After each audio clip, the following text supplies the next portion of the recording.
João 5, 1 a 9. Levanta, pega o seu leito e sai andando. É a ordem que Jesus dá àquele homem. Né? Nós temos aqui uma ilustração desse homem. Um homem provavelmente já idoso, né? Com uma barba branca, levando debaixo do braço a sua esteira, que foi a sua companhia por 38 anos. Depois de andando com dificuldade, porque é uma pessoa com restrição, né, de mobilidade, durante 38 anos, com certeza não vai sair saltitante, né? Dificilmente. Vai sair meio arcada, meio assim, trôpega, mas vai sair caminhando. E foi assim, né, que essa ideia que nós temos dessa pessoa que foi curada por Jesus e que saiu então do lugar onde estava para caminhar pela vida. A minha meditação hoje, ela não, esse texto ele tem muitos detalhes, ele tem muita coisa que a gente poderia falar a respeito da cidade de Jerusalém, a respeito desse tanque ou dessa piscina chamada de Betesda, que é um nome assim muito usado, né, no meio, principalmente no meio evangélico, né, colégio, igreja, presbitério, hospital, tudo tem o nome Betesda, né, em alusão a essa piscina que existia em Jerusalém.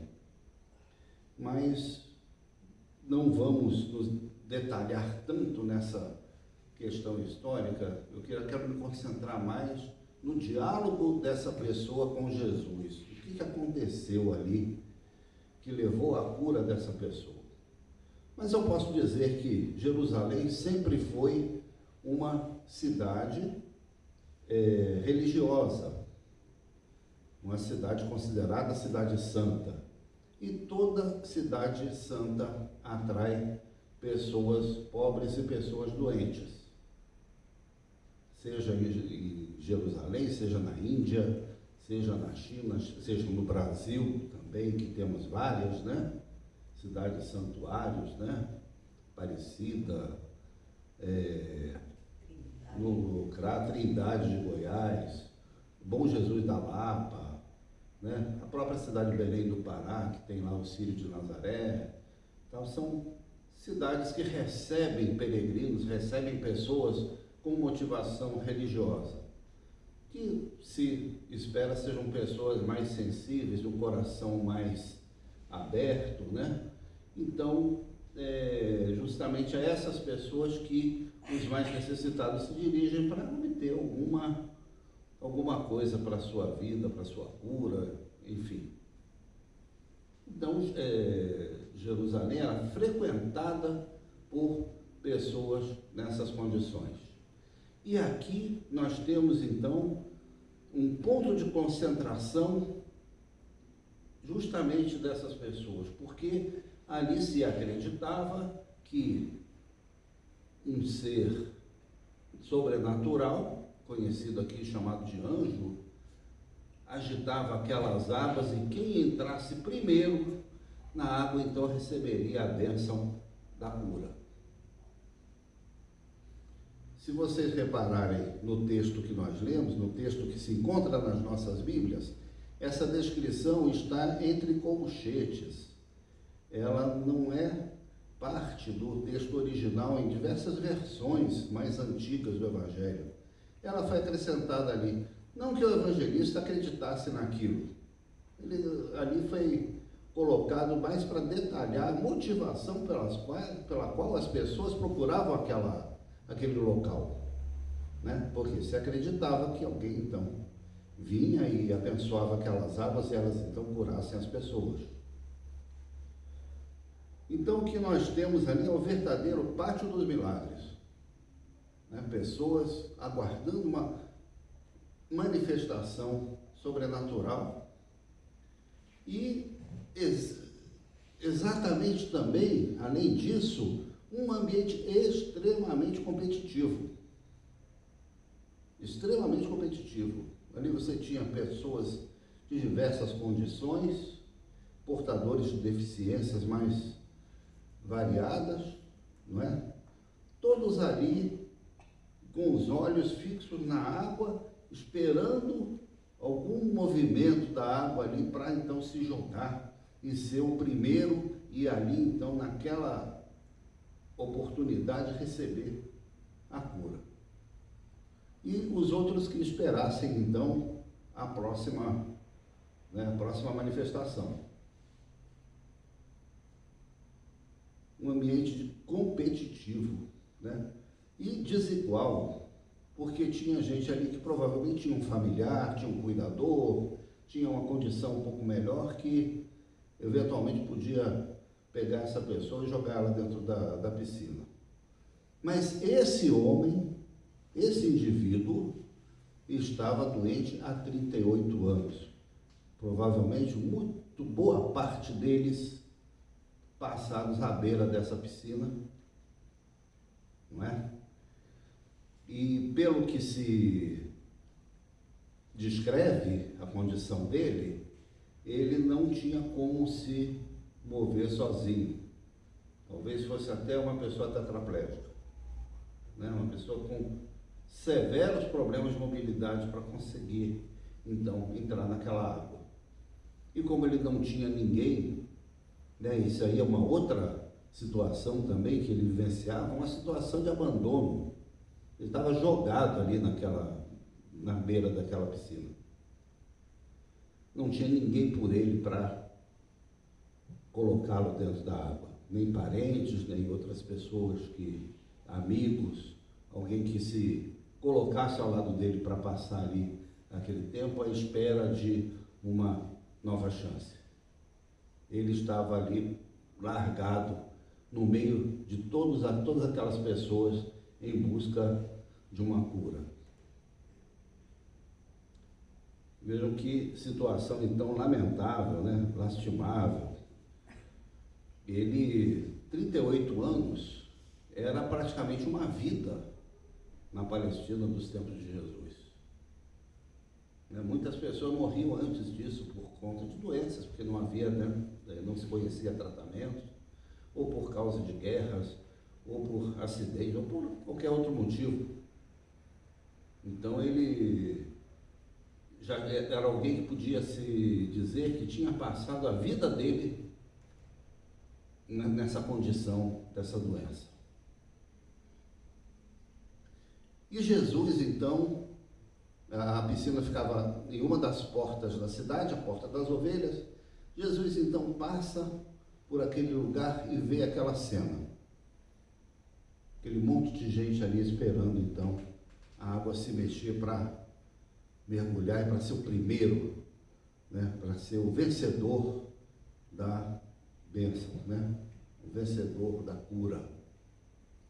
Daria para fazer até um reality show, né? Ali, a piscina, né? Então, na hora que a água mexesse, então, quem mergulhasse lá, saísse curado, ia ser o vencedor da etapa, né? Um reality show de extremo mau gosto, né? Mas do jeito que a gente vê as mídias, não seria nenhuma novidade se alguém tivesse essa ideia. E era assim que eles passavam a vida.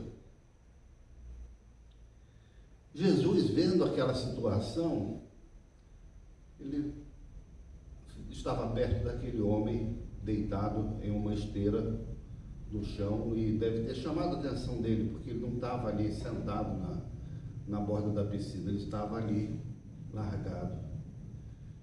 E com compaixão, com muita preocupação, Jesus faz uma pergunta para ele: você quer ser curado? Você quer ser curado? Ele só perguntou isso. E aí vem a resposta daquele homem. Vem a resposta daquele homem, que é muito interessante. Me chamou muita atenção a forma pela qual aquele indivíduo respondeu a Jesus. porque ele começa então a se lamentar por não ter meios de entrar na piscina. Não é? Ele se descreve para Jesus toda a situação que ele vivenciava. Diz, olha, tem um anjo que chega, mexe na água e tal, e na hora eu não consigo entrar, porque tal, relata todo o seu problema. De certa forma, querendo convencer Jesus, é o seguinte, né? Se você quer me ajudar, então fica aqui do meu lado, que aí na próxima agitação da água aqui, aí você me põe lá para dentro. Então, ao invés de responder diretamente para Jesus, quero ser curado, só isso, né? Que Jesus esperava que ele dissesse. Ele diz, não, faz o seguinte, então você fica aqui porque, né, eu não tenho ninguém para me ajudar. E essa é a condição de uma pessoa que não tem outro horizonte na sua vida. A única coisa que ele pensava o tempo todo que ele estava ali, naquela situação, era quem é que vai aparecer para me colocar dentro da água na hora que a água se mexer. Era o horizonte de vida que ele tinha.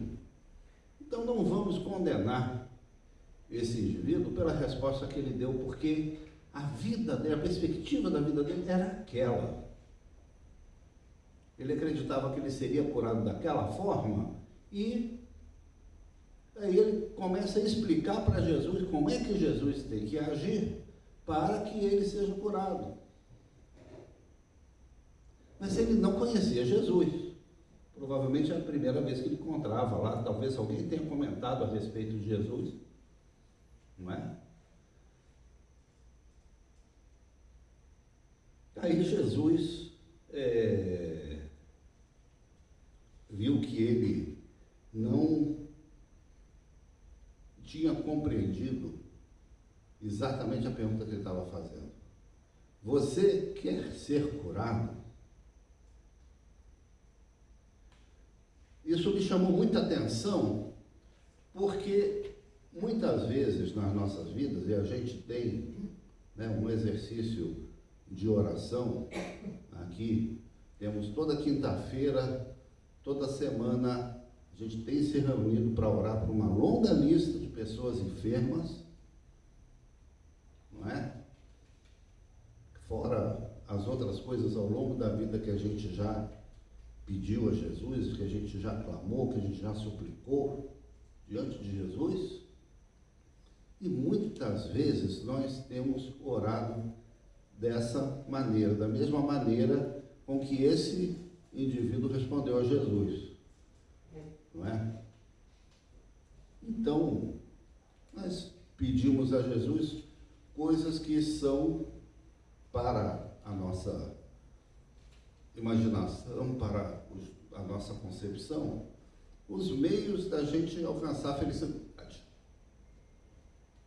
A gente ora por emprego, a gente ora por moradia, a gente ora por estudo, a gente ora por viagem, a gente ora por um monte de coisas, não é?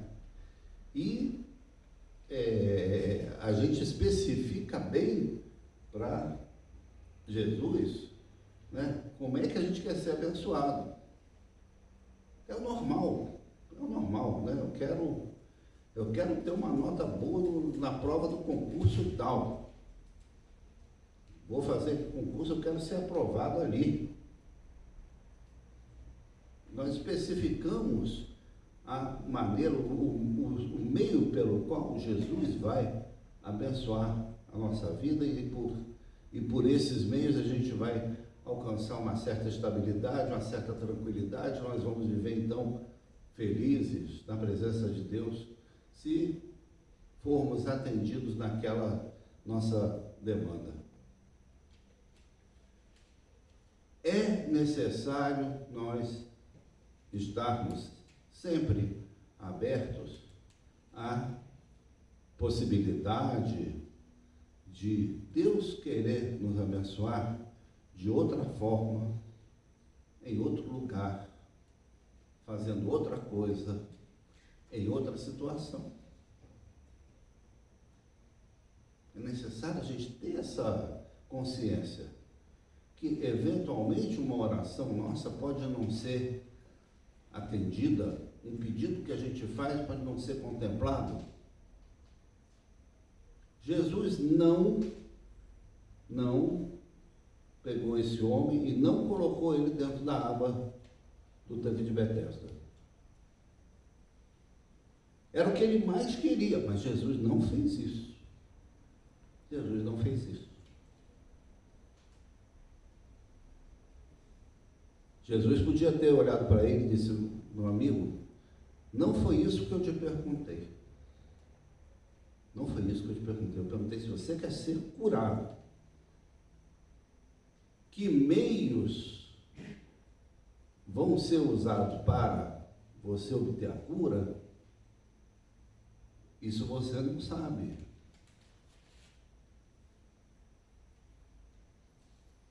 E foi exatamente isso que aconteceu, porque Jesus, então, se vira para aquele homem e diz o seguinte: levanta, pega a sua esteira e o seu colchonete, enrola ele, põe embaixo do braço e sai andando. E vai embora desse lugar. E não volte mais aqui, porque você não vai precisar mais ficar aqui. Todos esses anos de vida que você passou aqui, isso aqui acabou. Você vai tomar um outro rumo na sua vida, você vai sair andando. Amém? Foi isso que Jesus operou na vida daquele homem. Não é? Eu vejo um paralelo muito interessante entre a situação, né, daquelas pessoas ali na beira do tanque e a situação do nosso povo, de nós mesmos aqui na nossa sociedade, não é? Porque nós vivemos uma sociedade competitiva, não é? Por que a gente estuda? Por que a gente se forma? Por que a gente, né, investe, faz curso? Né? Porque vivemos em um regime que exalta como dois grandes valores: a livre iniciativa e a competição. Não é isso? Para muitas pessoas, democracia se resume a essas duas coisas. Né? Democracia liberal, digamos, mas são dois grandes valores, né? Então, ali na beira da piscina de Betesda, né, valia o mérito da pessoa que chegasse primeiro na água para obter a cura. Meritocracia. Meritocracia, não é? E ali não havia solidariedade entre as pessoas, não. Acredito que nenhum dos competidores ali a ser curado ia se preocupar em ajudar um outro que estava mais doente do que ele a chegar dentro d'água, não. Quem estivesse melhorzinho, chegava lá e era curado. E as pessoas passavam a sua vida ali, dia após dia, esperando uma oportunidade para vencer, então, aquela competição de quem chegava primeiro dentro da água. Muitas vezes é isso que a sociedade nos oferece. Conseguir chegar primeiro na água também tinha assim, uma certa imagem assim, de vitória, né? Não, eu sou um vencedor. Eu consegui a cura, porque eu cheguei primeiro na hora da agitação da água. Não é? Muitas pessoas acho que estavam ali motivadas também para isso, para mostrar que era um vencedor, que era alguém capaz de obter uma coisa que ninguém mais ia conseguir. Esse próprio indivíduo que Jesus curou era uma dessas pessoas. Quem sabe ele não queria ser também em primeiro lugar ali na competição pela cura. não é? Mas Jesus fala para ele, levanta, toma o seu leito e sai andando. Não é nessas águas que você vai obter a sua vitória, a sua glória, a sua satisfação. Não é aqui. Eu estou ordenando você porque eu sou Jesus. Então é de Jesus que veio a verdadeira cura daquela pessoa. E ali então ele sai caminhando e vai para a sua vida para enfrentar novos desafios. É interessante que os dirigentes religiosos de Jerusalém eram extremamente zelosos com relação à prática da religião. Essa piscina, esse lugar, esse pátio dos milagres, eu acredito que não tivesse embasamento bíblico em lugar nenhum.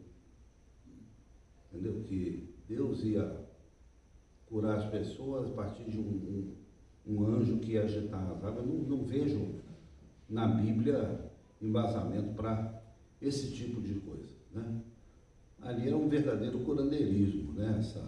Que acontecia ali. Mas as autoridades de Jerusalém não estavam lá nem um pouco preocupadas com o que acontecia naquele ambiente. Não deixa esse pessoal aí. Mas no momento em que esse homem é curado e sai carregando a única coisa que ele possuía, que era o seu colchonete lá, a sua esteira, não é? Aí eles começam a se preocupar.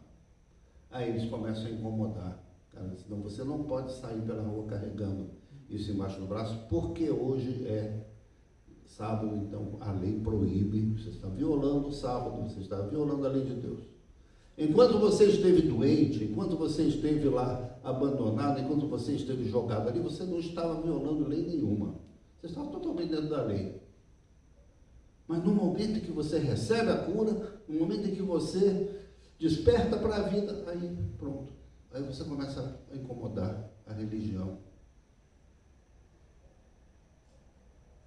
Isso acontece, né? Muitas vezes, né? Quem está totalmente excluído, totalmente silenciado dentro da sociedade, quando começa a ter voz, começa a ser também limitado, reprimido, podado pela própria sociedade. Enquanto ele estava ali quietinho, ninguém se importava muito com ele, não é? Vejam a riqueza de significados que a gente vê nesse episódio dessa cura. Uma cura muito simples, sem maiores detalhes. Alguns comentaristas, alguns leitores do Evangelho comentam, puxa, mas esse homem nem reconheceu em Jesus o Filho de Deus, ele não faz nenhuma confissão de fé, ele não faz nenhum agrado, digamos assim, para Jesus com relação a quem ele era, não reconhece em Jesus nada assim de especial, né? Nós vemos curas, por exemplo, que a pessoa que pede a cura reconhece em Jesus uma pessoa especial, né? O centurião reconhece, né, que o centurião que pedia a cura do seu servo, ele diz, olha, eu sou militar, eu sou sujeito a ordens e tal, e eu mando um soldado fazer isso, ele vai lá e faz, e manda ele voltar, ele volta e tal. Então, se você ordenar uma palavra aqui, eu vou obedecer e eu tenho certeza que ele vai ser curado. Conhecer a autoridade de Jesus, não é? Esse aqui nem agradecer a Jesus, ele agradece. Ele sai andando e pronto, né? Não tem um registro do Evangelho que ele realmente agradece, embora Jesus depois o encontre e faça uma recomendação para ele. Ele diz, olha, vai, não peca mais não, senão pode te acontecer coisa pior. E esse não pecar significa o quê? Voltar a pensar como ele sempre pensou ao longo da vida, né? Voltar a ser a mesma pessoa que ele era antes, depois que Jesus entrou na vida dele e restaurou a sua saúde, a sua dignidade. Esse que era a grande preocupação de Jesus e a grande recomendação, para que ele não voltasse a viver no pecado. Não é? Então, meus queridos, esse episódio muito simples nos traz todas essas lições, né? O que realmente importa na nossa vida que nós precisamos pedir a Jesus? É pedir para entrar na piscina ou é pedir para ser curado? Precisamos ter esse discernimento quando a gente ora a Jesus, embora ele entenda perfeitamente as nossas limitações, de muitas vezes orar mais pelo meio do que pelo fim, pelo propósito mesmo daquilo que ele quer realizar nas nossas vidas. Não é? Eu concluo com aquele versículo do Salmo que diz: entrega o teu caminho ao Senhor, confia nele, e o resto deixa por conta dele, porque tudo ele vai fazer. Não precisa ser tão detalhista, não precisa ser tão dirigir tanto a ação de Deus na sua vida. Olha, faz isso, depois você faz aquilo, depois você faz aquilo. Deus pode agir de uma forma muito mais direta e você pode pegar a sua esteira, enrolar ela e sair andando, porque você vai receber a bênção, você vai receber a cura que Jesus quer realizar na sua vida. Amém? Amém.